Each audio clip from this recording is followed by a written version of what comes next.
Hello and welcome to The Appetite, a podcast all about pursuing a deeper and more flexible relationship to food, body, movement, and your mental health. The Appetite is brought to you by Opal Food and Body Wisdom, an eating disorder treatment program in Seattle, Washington. I'm your host, Carter Umhau, a therapist, artist, and writer. Usually I'm joined by Opal's three co-founders, Julie Church, Lexi Giblin, and Kara Bazzi. But this summer, we're doing something a little different before we come back in full swing mid-fall.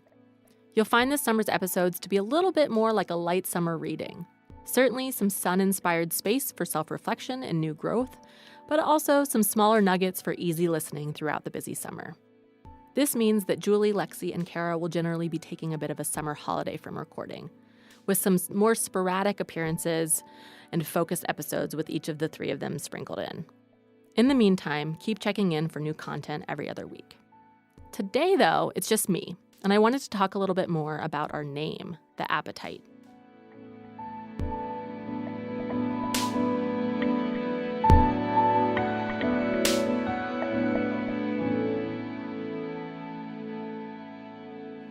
You may not have thought twice about our name. After all, we're all professionals in the eating disorder world, and we're talking a ton about food. So surely the word appetite has a natural place in these conversations. Though this is true, I feel like the long process of deciding on the name of this podcast became certainly more solidified when reviewing a Refinery 29 article written by Kelsey Miller, in which she explores the Minnesota Starvation Experiment of 1944, where a handful of men were medically and psychologically observed as they were semi-starved on 1,600 calories a day.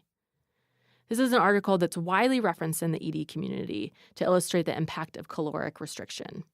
This semi-starvation impacted the men in surprising ways, ruining their appetite for life and having long-term implications in their relationship to food.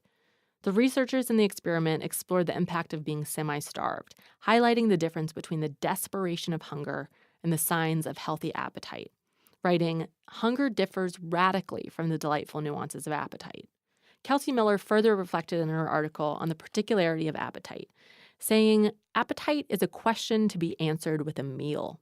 Hunger is a need, an enduring hollowness that begs for satisfaction by any means necessary."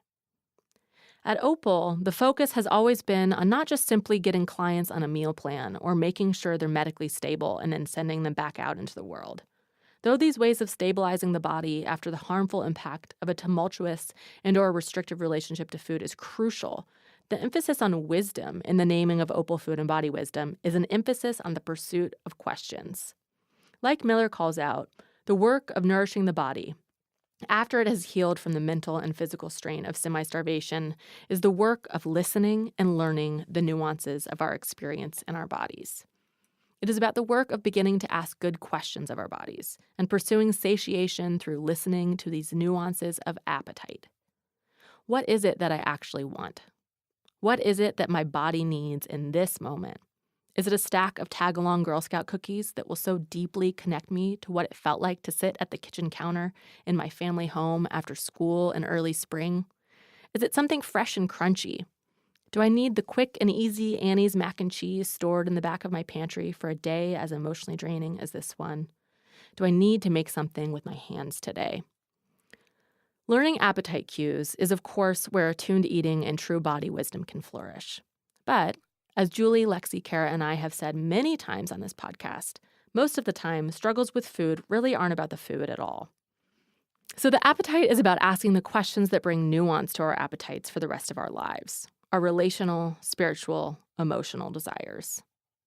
How are you somehow starving yourself emotionally, physically, spiritually, or relationally? Or are you instead stuffing yourself or numbing yourself out, so much so that the nuance of hunger and desire disappears? The appetite seeks the delightful nuances of living. How do we be in relationship to ourselves and to the world in a way that reflects a movement toward desire, connection, and authenticity?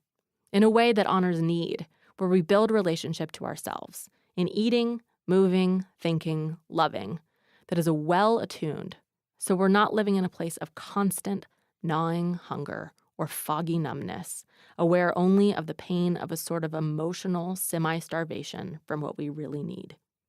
So, in pursuing your appetite for more in life, what is it that you're craving?